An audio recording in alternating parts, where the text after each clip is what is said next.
Most of the year, like many holy teachers of his time, the Buddha would walk from village to village, teaching, answering questions, and talking with all sorts of people. One day, together with some of his followers, the Buddha arrived at the town of Kesaputta, home of the Kalama people.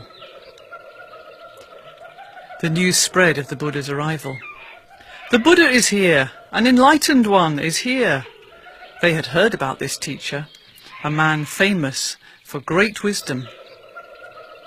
Everyone wanted to see him. Respectfully, they sat down around him. They had a burning question. Sir, we often have visits from holy teachers. Each one tells us how to live our lives. Each one tells us that they are right and the other teachers are wrong.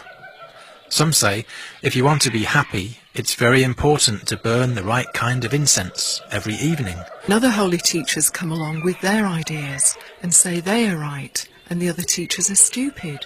We don't know who to believe. How can we tell which of them is speaking the truth? I'm not surprised you are confused, because this is indeed a difficult question. It's important not to believe what someone tells you, just because lots of other people think like that, or because it is traditional, or because there are rumours about it. Don't believe someone because they seem to know the scriptures very well, or because they have strong opinions. Also, don't believe what someone says where there is no evidence, or without much discussion, or just because it sounds familiar. You can't even just believe someone who seems knowledgeable and educated, even if you feel respect for them as your teacher.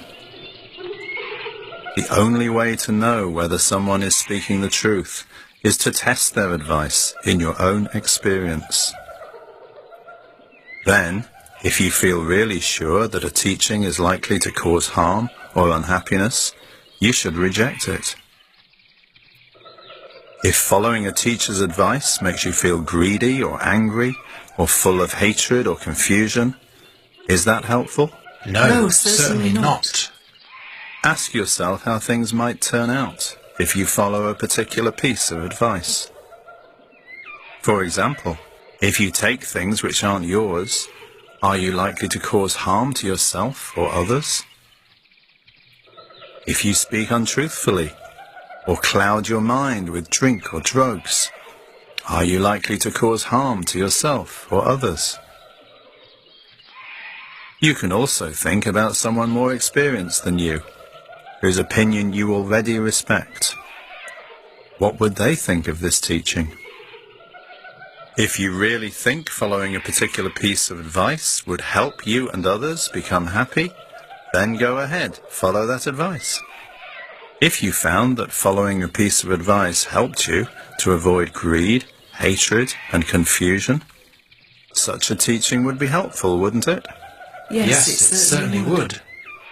A person who is free from greed, hatred, and confusion will feel much better. If your mind is free and peaceful, and your heart is full of love and compassion for the whole world, you will experience great comfort and happiness.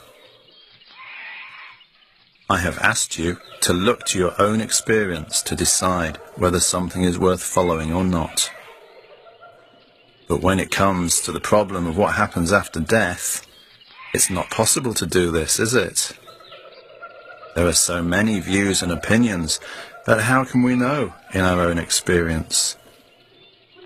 However, remember what I have taught you today, that living ethically, with kindness and wisdom, leads to your happiness and well-being. This is true for this life, and if there are future lives, it will be true for those too.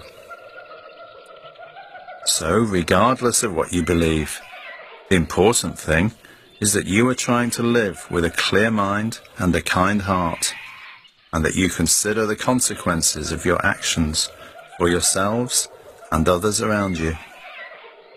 Fantastic, sir. Fantastic. It's like someone lighting a candle in darkness. The Kalamas were so impressed and grateful at the Buddha's answer, they decided to go home and live by his teachings.